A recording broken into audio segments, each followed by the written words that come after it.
जय जय श्री राधे श्याम। आपका स्वागत है हमारे चैनल मंगल ज्ञान दर्पण में। साथियों, आज हम आपके लिए हनुमान जयंती के दिन भगवान विष्णु की, भगवान कृष्ण की पूजा भी क्यों की जाती है, आज इस विषय पर हम आपसे चर्चा करेंगे।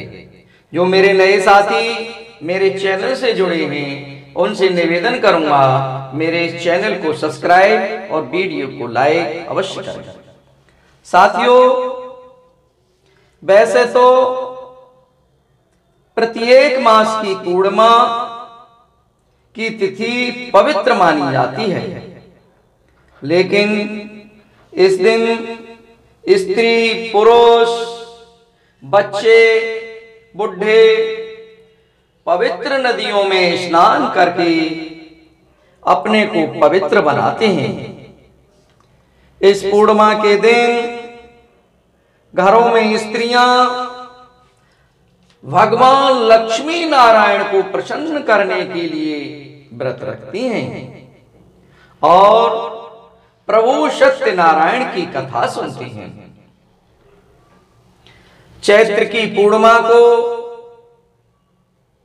चैती पूनम भी कहा जाता है, क्योंकि इस दिन भगवान श्री कृष्ण ने ब्रज में रास उत्सव मचाया था और रास उत्सव जब रचाया गया उस उत्सव को महारास के नाम से आज भी जाना जाता है, क्योंकि यह महारास कार्तिक पूर्णिमा से प्रारंभ होकर चैत्र मास की पूर्णिमा को समाप्त हुआ था। इसलिए हम भगवान कृष्ण और राधा रानी की पूजा का विशेष पर्व भी मनाते हैं। इस दिन भगवान श्री कृष्ण ने अपनी अनंत योग शक्ति से अपने असंख्य रूप धारण कर लिए थे, क्योंकि उस महारास में बहुत गोपियां इकट्ठी हुई थी। इसलिए जितनी गोपियां उतने ही कान्हा का विराट रूप धारण करके विषय लोलुपता के देवता कामदेव को योग पराक्रम से आत्माराम और पूर्ण काम स्थित प्रकट करके विजय प्राप्त की थी। भगवान श्री कृष्ण के योग निष्ठा बल की यह सबसे कठिन परीक्षा थी, जिसे भगवान कृष्ण ने अनासक्त भाव से निष्प्रह रहकर योगारूढ़ पद से विषय से रास पंचाध्यायी के श्री कृष्ण के राग प्रसंग को तात्विक दृष्टि से श्रवण और मनन करना चाहिए। शास्त्रों में तो यह भी लिखा है कि सतैक्य न होने पर चैत्र शुक्ल पूर्णिमा को हनुमान जी का जन्म दिवस भी मनाया जाता है। वैसे वायु पुराणों के अनुसार कार्तिक की 14 के दिन हनुमान जयंती अधिक प्रचलित है।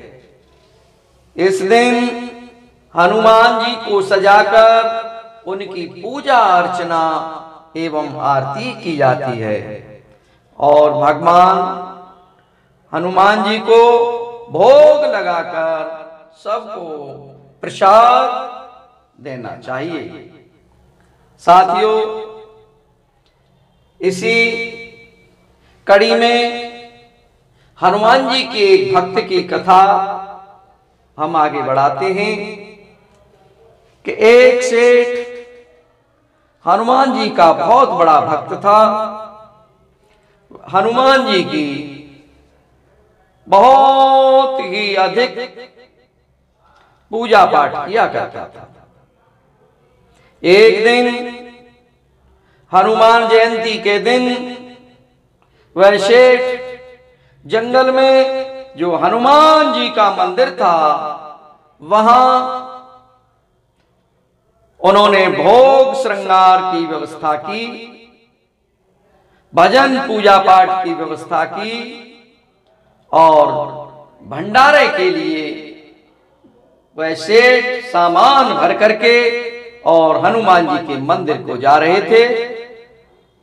रास्ते में उस जंगल में उन्हें कुछ चोर मिले और उन्होंने सेठ जी का जो सामान था, जो भंडारे के लिए सामान था, उस चोर ने वो सामान सब लूट लिया और सेठ जी को डांट करके भगा दिया।